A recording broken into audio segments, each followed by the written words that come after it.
Welcome to my Arc Nova Strategy Series 2.5, little bonus content for animals where I'm going to talk a little bit about releases. Bear with me as I'm learning and playing around with a bit of video editing here.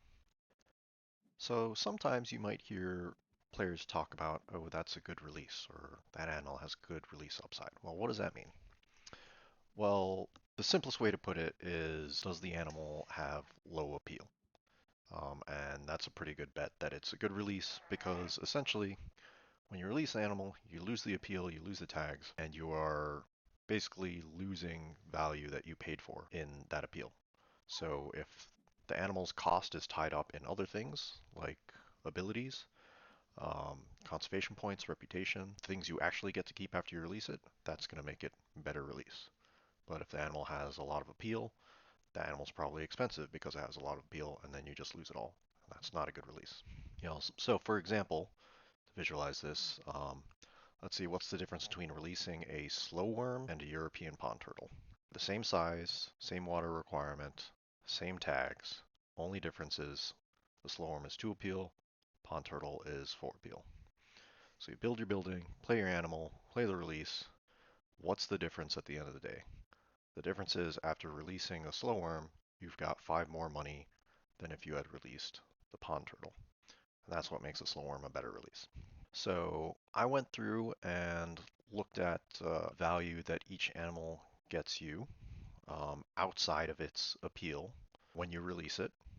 And so my methodology here is I'm adding up the value you get from the release, which is a reputation from the release project, plus 3, 4, or 5 conservation points, depending on the size of the animal, plus any abilities it has conservation points on the card, reputation on the card, add that all up and divide by the cost of the animal. Just the animal, not the building. Because you get that building back, you get to put something else in that building.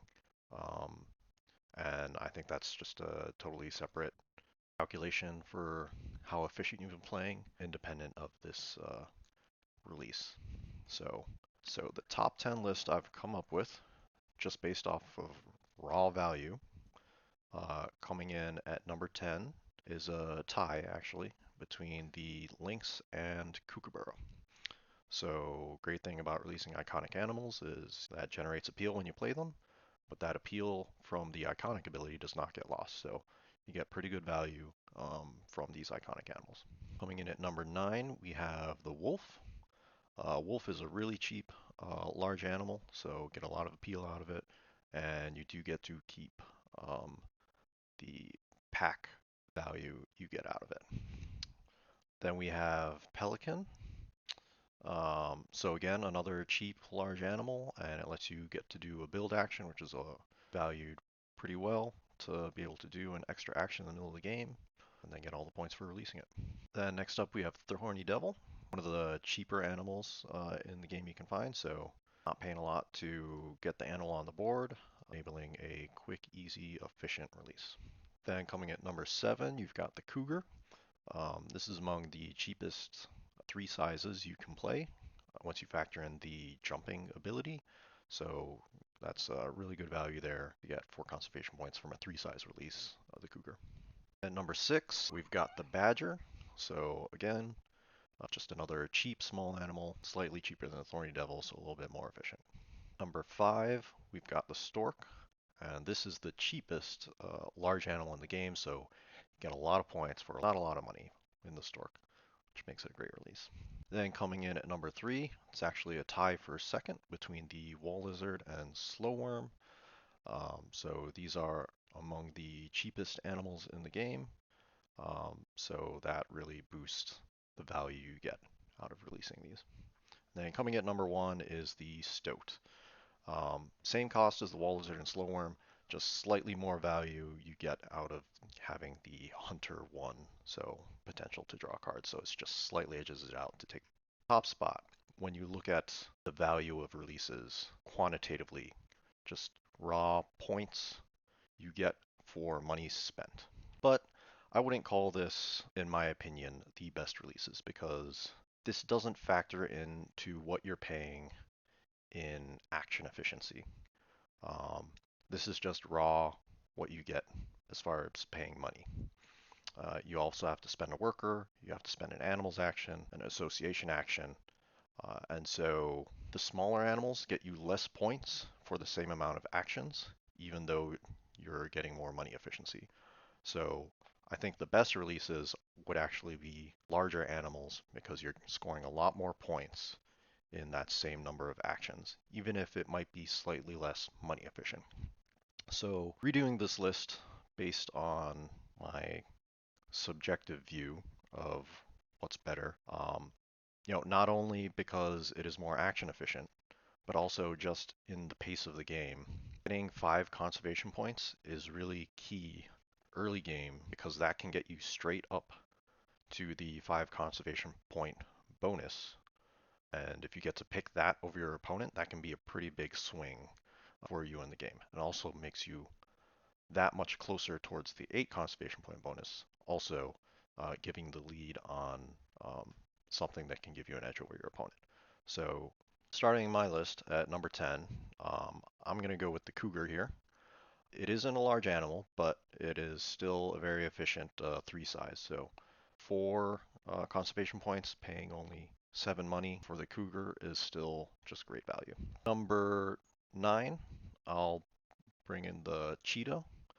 It's not the cheapest animal, and drawing 3, not the best ability, but still can be useful, especially early game, can really increase your hand quality and give you some direction later in the game. And it's also great if Predators is a base project available at 2, so you can just do that project first, before the first break, and then release it in the second round. Because that's a problem with doing releases before the first break is that you have no appeal.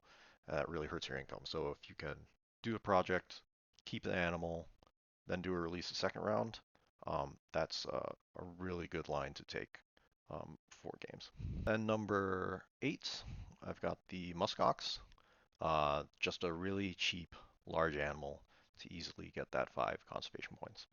Then number 7, I'm not going to call out any single animal here. I'll just say any iconic or pack predator where you're getting about average value out of it. So I'd say like 3, 4 appeal that you get to keep from that iconic or pack ability, I think is really good value here. And you'll notice American Bison not shown here because the requirements on it actually forces you to get better than average iconic value on it, on top of the fact that it is also a large animal that's going to get you a lot of conservation points when you do that release. And coming at number 6, I've got the fur seal.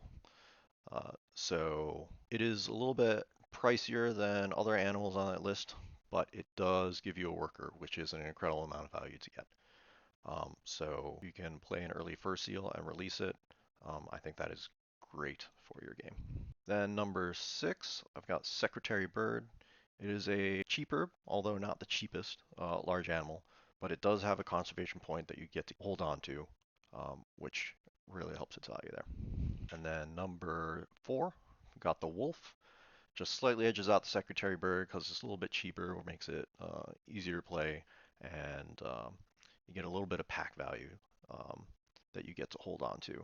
So a minimum of 1 for packing with itself, but if you've played other predators already, even better.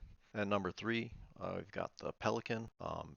Just another cheap large animal, but I think that extra free build action in the middle of the game is really great for increasing the pace of your game. And so I think that's great value to add it on to the fact that it's so cheap as a large animal.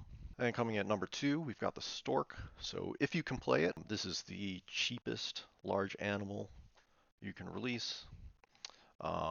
So if you have the stork and a corresponding Europe or bird release in your starting hand, I'd say it's absolutely worth it to grab the Europe Partner Zoo to go for it. But even better if you've got a cheap Europe animal or sponsor to just enable it. So yeah, great value for a large animal. And then top release, again, not calling out any single animal here, but just any animal where you can get huge iconic or pack value, 6, 7, 8 plus. That is a lot of appeal that you get to hold on to, and then releasing back in the wild. So this is where the American Bison kind of really shines here because it gets you a minimum of 5 appeal. And if is a base project, likely your opponent's gathering some tags as well.